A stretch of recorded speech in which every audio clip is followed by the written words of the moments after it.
Har'i guyyaa ayyaana yaadannoo qulqulleettii Haannaadha. Tokkos guyyaa ayyaana yaadannoo qulqulluu Yaareedidha. Tokkos guyyaa ayyaana yaadannoo qulqulluu Abuna Haara Dingilidha. Tokkos guyyaa ayyaana yaadannoo qulqulluu wareegamaa Faasiledasidha. Maqaa Abbaa, maqaa Ilmaa, maqaa Hafuura Qulqulluu, Waaqa tokkoo, Ameen. Gaafa guyyaa 11 Har'i guyyaa ayyaana yaadannoo qulqulleettii Haannaadha. Tokkos guyyaa ayyaana yaadannoo qulqulluu Yaareedidha. Tokkos guyyaa ayyaana yaadannoo qulqulluu Abuna Haara Dingilidha. Tokkos guyyaa ayyaana yaadannoo qulqulluu wareegamaa Faasiledasidha. Sugni isaanii eebbi isaanii hunduma keenya irra oolee kana bulee ta'uu. Ameen. Qulqulleettii Haannaa.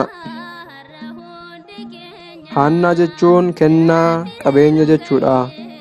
Yeroo dheeraaf dhala dhabuudhaan gaddaan kan dabarsitedha.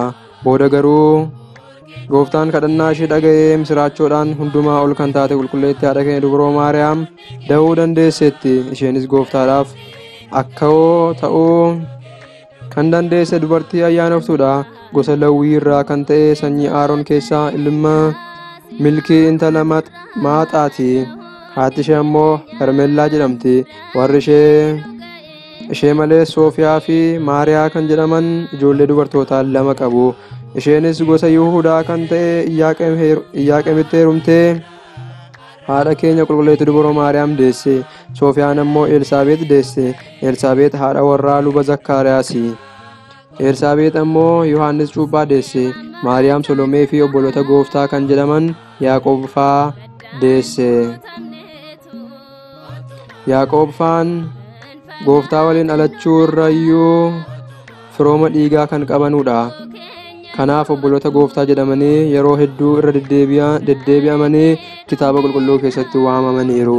Qulqulleettii Haannaan yommuu haadha keenya qulqulleettii dubroo Maariyaam ulfa turtettis ajaa'ibni garaagaraa raawwatameera. Ayyaanni yaadannoo boqonnaa qulqulleettii Haannaa Sadaasa 11dha. Galanni Waaqayyoof haa ta'u. Waaqayyoo kadhannaa qulqulleettii kanaan nutti haa araaramu. Sugni ishees nu waliin haa ta'u hanga bara baraatti. Ameen. Tokkos har'i guyyaa yaadannoo qulqulluu Yaareedidha. Maqaan abbaa isaa Addaam, maqaan haadha isaa immoo Taawukiliyaa jedhamu. Eebila 5 bara 505 dhaloota Kiristoos booda Aksuumitti dhalate. Warri isaas gara fira isaanii abbaa Geediyoon jedhamu erganii turani. Innis luba Maariyaamii Aksuum ture.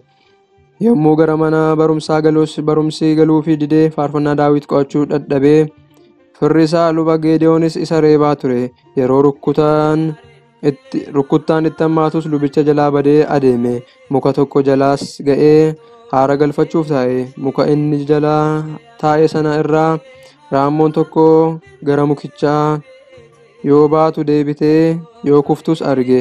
Yeroo hedduu erga yaaltee booda dhumarratti dadhabbii baay'ee booda ol baatee yommuu firii mukichaa nyaattu arge. Qulqulluu Yaareedis dadhabbii raammoo kanarraa barumsa fudhachuudhaan foon isaa akka ciniinnatu taasise. Foon isaatiinis atis osoo obsitee jiraattee Waaqayyo ogummaa beekumsaa siif ibsa ture jedhee baay'isee boo'e. Gara barsiisaa isaattis deebi'ee barumsa isaa barachuuf murteesse.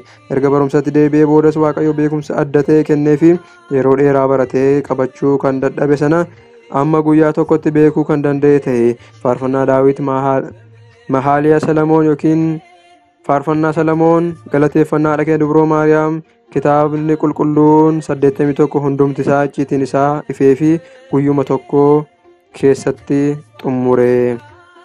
Yeedaloo isaas kan qopheesse dhaloota Kiristoos booda bara 540 hanga 560ttidha. Kana booda simbirroonni 3 samiidhaa dhufanii afaan namaatiin yommuu itti dubbatanitti yaadaan liqinfamee gara samiitti ol fudhatame. Yeedaloo galateeffannaa addaas ni beeke. Isaanis bakka sadiitti kan qoodaman yoo ta'u Gi'izii, Izilii fi Araaraay jedhamu. Iddoo lubootni 24 jiranittis fudhatamee galateeffannaa isaanii dhaga'eera. Sana booda gara lafaatti deebi'ee ganama sa'a 3tti mana kiristaanaa Aksuumitti Halleeluuyaa Abbaaf, Halleeluuyaa Ilmaaf, Halleeluuyaa Hafuura Qulqulluuf gaariin Tsiyoon samii uumeera. Deebi'ees akkamitti akka hojjetu haala hojjennaa dunkaanaa dunkaanaa Museetti agarsiise barsiise jedhee dubbate. Galateeffannaa kanas Aariyaam jedhee waame. Yommuu galateeffannaa isaa dhagahan uummanni Phaaphaasiin ajaa'ibsiifatanii itti fiiguun dhaga'anii guyyaa guutuu galateeffannaa isaa haaraa kana dhagahaa oolan. Qulqulluu Yaareed galateeffannaa isaa kana kan gannaa, kan bonaa, kan arfaasaa fi kan birraa jechuun waqtii afuritti qoode. Dabalataanis akka tajaajilaaf mijatutti kan ayyaana sanbataa, kan tolootaa, kan duuka bu'ootaa, kan raajotaa, kan qeerdubirootaa jedhee yeedaloo addaa baasee qopheesse. Erga yeedaloo isaa qopheessee booda hanga naannoo kibba Arbaa Mincitti deemee waggoota 11 barsiiseera. Qulqulluu Yaareed yeroo jalqabaaf qulqullicha mallattoo sagalee barreeffamaan kaa'edhas. Kitaabota hedduus barreesseera. Guyyaa tokko mootichi Gabra Masqal faarfannaa qulqulluu Yaareed osoo dhaga'uu maqoomaan yookiin dhaabbattoon harkaa bahee luba Yaareed waraanee lukti isaa dhiigus isatti garuu mi'a faarfannaatiin liqinfamuurraan kan ka'e hanga maayileetiin raawwatamutti dhukkubbiin isaa itti dhaga'amuu hin dandeenye. Yeroo kana mootichi rifatee bakkan si waraane maal siif godhuu na gaafadhu, wanta barbaaddeen siif kenna jedheen. Qulqulluu Yaareedis gara kawaalaa akkan deemu na geggeessi jedheen. Kana booda mootichi deebii akkanaa eegee waan hin turreef ni gadde. Jecha isaas jijjiiruu waan hin dandeenyeef akkuma qulqullichi hawwee gara kawaalaatti akka deemuuf ni heeyyameefi. Mootichi garuu baay'ee waan isa jaallatuuf osoo isa waliin turee filata. Qulqullichi Yaareedis mana kiristaanaa Aksum Tsiyoon dura dhaabatee kadhannaa taasise. Yommuu kadhannaa baha ifaa yookiin anqatsa birhaan yoo kadhatutti ciqilee tokko lafarraa ol ka'ee ol jedhee ture. Qulqulluu Yaareed kitaabonni inni barreesse lakkoofsaan 5. Isaanis tokko Dugguwaa. Hiikni isaas walitti kan qabame jechuudha. Kakuu haaraa fi kakuu moofaa keessaayis ni caqasa. Kitaabota biroo keessaayis akkasuma ni caqasa. Kabaja gooftaa, duuka bu'ootaa, raajotaa fi tolootaa dubbata. Kitaaba kanas qulqullichi fakkeenya uumamtoota 22 fi mata duree 22 kenneefii jira. 2. Sooma Dugguwaa. Kitaabni kunis yeroo sooma guddichaa kan ittiin kadhatamu yoo ta'u, sanbattan 8 sooma guddichaa keessa jiranis maqaa isaanii moggaaseefii jira. Isaanis jalqaba irraa eegalee hanga torbee 8ffaatti kan jiran Zawaredee, Qiddeest yookiin Qulqulleettii, Makuraab, Dabra Zayit yookiin Tulluu Ajarsaa, Gabraheer yookiin Tajaajila Amanamaa, Niqoodimoosii fi Hosaayinaadha. 3. Mi'raaf. Maarafiyaa yookiin buufata jechuu yommuu ta'u, baay'inaan kan of keessatti qabatu faarfannaa Daawitidha. Of keessattis boqonnaawwan xixiqqoo hedduu qaba. 4. Zimmaaree. Kunis galateeffannaa jechuudha. Kitaaba kana Hibist, Tsiwwaa, Manfas, Akkoteetii fi Misxiir jedhee qoodeera. Kitaaba kana kan barreesse kibba Gondar Zuur Aambaa bakka jedhamtuttidha. Fakkeenya icciitii 5 qopheesse. 5. Mawaasit. Deddeebi'aa yaabbannoo yookiin riqa lubbuu jechuudha. Kan yeroo kadhannaa fitaatiin yookiin sirni hiikoo ittiin gaggeeffamuu fi kadhatamuudha. Nama du'eef barreeffama barreessuu eessaa argatee kan jedhuuf ammoo kitaaba qulqulluu keessaa seenaa Daawit irraa argate. Mootichi Daawit Naataanii fi Saa'oliif walaloo barreessee boo'eeraa fi 1 Saamu'eel boqonnaa 1:17. Dabalataan kakuu haaraa keessatti episkoophosiin Damaasqoo Yohaannis kan jedhaman kadhannaa warra du'aniif barreessaniiru. Kana malees qulqulluu Yaareed yeedaloo wuddaas yookiin galata maaramii fi qiddaasee maaramii kan qopheesse isadha. Dabalataanis qiddaaseewwanii fi galatawwan hafan 13ttis isatu yeedaloo itti baasee fi qulqulluu Yaareed qabsoorota gurguddoo erga raawwatee booda Waaqayyoos waadaa bara baraa kenneefii jira. Xumura irrattis gaara Salaamti Dabra Hawwiitti lafa kanarraa miliqe. Guyyaan inni itti miliqees caamsaa 11dha. Galanni Waaqayyoof haa ta'u. Waaqayyo kadhannaa qulqullootaatiin nutti haa araaramu. Sugni qulqullichaas nu waliin haa ta'u hanga bara baraatti. Ameen. Tokko sarri guyyaa ayyaana yaadannoo qulqulluu Abuna Haaraa Dingilidha. Kan dhalatan bara 1540 kibba Gondar aanaa Darraa bakka Laagunaa jedhamuttidha. Abbaan isaanii Yohaannis, haati isaanii ammoo Walatta Giyoorgis jedhamti. Abbaan isaanii luba Reemaa Madaanaalamiiti. Waggaa 40 yommuu guutanis monoksummaa fudhatanii Kawala Wanneeyaatiitti qabsuura guddaa taasisanii kan dhukkubsatee ni fayyisu, kan lamxaa'ee ni qulleessu turanii. Guyyaa boqonnaa isaaniis Waaqayyo waadaa dadhabbii isaanii kenneefii jira. Kan yaadatamanis amajjii 11dha. Kan boqotan bara 1629 waggaa 89 isaaniittidha. Batiskaan isaanii yeroo sana ijaaranis hanga yoonaatti tajaajilarra jirti. Xaballi isaaniis lafa gogaarraa kan burqedha. Ajaa'iba abbaan kun raawwatan keessaa namni tokko yeroo tokko dhibamee gara xabala isaanii deeme. Ollaan isaanii qotiyyoon jira dhibamee waan tureef obboleessa koo yoo deebitu Imnatii Abuna Haaraa Dingil naaf fidi jedheeni. Tole jedhee gara xabalaa erga deemee booda namichi iddoo xabalaa turee cuubamee fayyee imnaticha fiduu irraanfatee gara biyyaatti deebi'e. Gara biyyaatti yommuu deebi'u karaa gidduu erga ga'ee booda ollaan isaa imnatii naaf fidi kottu jechuu isaa yaadatee waan godhu wallaalee akka hin deebine karaa dheeraa dhufe. Akka hin dhiisne immoo ollaan isaa isa eegaa jira.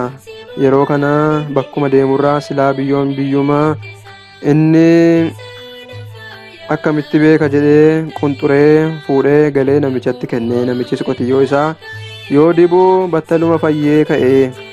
Yoo naaf fayyistee silatti Abuna Haaraa Dingil Abuna Haaraaf nan geessa jedhee waan wareegeef ka'ee jibicha sana gara Kawala Haaraa Dingilitti galchuu dhaqe.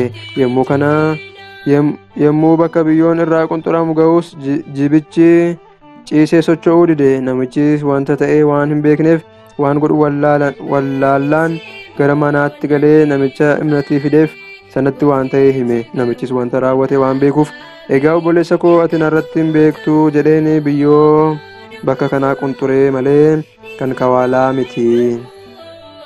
Kunoo har'a Waaqayyo wanta kana ibsee anaafis dhiifama godhi jedhee yommuu dhiifama gaafatutti jibichi takkumaan ka'ee deemuu danda'eera. Xaballi Abuna Haaraa Dingil kun guyyaatti yoo xiqqaate barmeela 10 guyyaa guyyaan waraabama. Hin irratus hin guutus, bonas gannas tokkuma. Erga qabsuurri isaanii barraa'ee batiskaan isaanii banamee eegalee hanga yoonaatti dhukkubsattoota cuuphuuf dubbisni qabsuura isaanii addaan citee hin beeku. Bara Kifuuqan jedhamullee akka addaan hin cinne seenaan ni dubbata. Xaballi qulqullichaa nama qofa osoo hin taane beelladoonni illee kan itti fayyanidha. Kunis qulqullichi kan beelladootaaf gaddan ta'uu agarsiisa. Mootii Yohaannis yeroo tokko dhukkubsatanii waa'ee xabala kanaa dhaga'aniiru. Tigraay garasitti dhufuun itti cuuphamanii dhukkuba isaanii irraa fayyaniiru. Sababa kanaafis kennaa minxaafii yookiin afaa, gonfoo warqii akkasumas dunkaana harrii gadaamichaaf akka kennaatti kennanii jiru. Qulqullichi kun bakka deeman hundatti kan yaabbatan harree tokkotu ture. Harreen kunis nama isa eeguu hin qabu. Bara mootii Suusooniyoosis bara kaatolikoonni babal'atan isaan amantaa keessan hin jijjiirinaa jedhanii namoota barsiisaa waan turaniif firuma isaaniitiin himatamanii mooticha birattis waamamanii turanii. Mootichi garuu yommuu isaan argu monoksee kana dafaa narraa baasaa jechuudhaan osoo ittiin murteessiin gadhiiseera. Harreen isaanis yeroo dheeraadhaaf meeshaa deddeebisuun gadaamicha tajaajileera. Harrichis maqaa Birhaan jedhu moggaasanii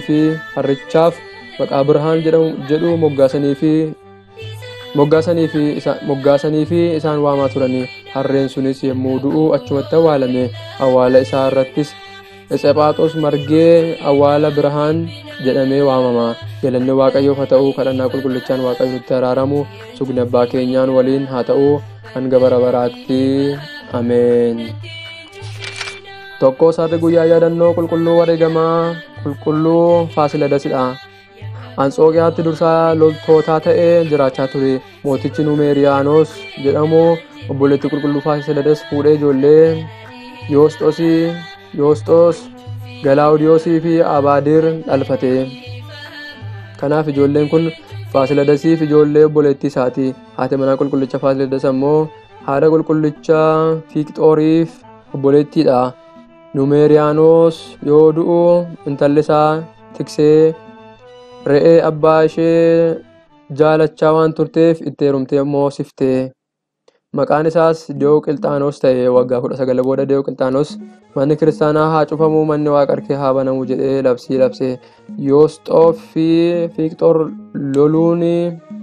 loluun ba'anii.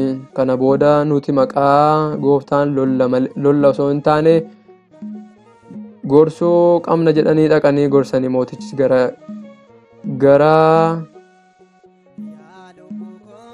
isaan baasee ari'ate. Faasilidaas Afraaqiyaatti erge. Mootichi biyyasii Maaxiruus jedhamu yeroo hedduu abiddaan gubee ajjeesus ka'ee waan isa rakkiseef jiraa isaa awwaaleera. Boollatti jiraa awwaalame keessaayis qulqulluu Faasilidaas nagaadhaan ba'e. Kan kana argan hundis waaqa Faasilidaasitti amananii ni wareegamanis. Kana booda gooftaan qulqulluu Faasilidaasitti mul'atee waadaa kenneeraafi. Innis mormi isaa kutamuun wareegamummaa fudhateera. Gooftaanis kan maqaa keetiin na kadhate siifan maara jedhee waadaa kenneefii jira. Ayyaanni yaadannoo isaas fulbaana 11dha. Galanni Waaqayyoof haa ta'u. Waaqayyoo kadhannaa qulqullicha kanaatiin nutti araaramu. Sugni wareegamtichaas nu waliin haa ta'u hanga bara baraatti. Ameen. Galanni Waaqayyoof haadha isaa dubroo Maariyaamiif ulfaataa fannoo isaatiif hanga bara baraatti haa ta'u. Ameen.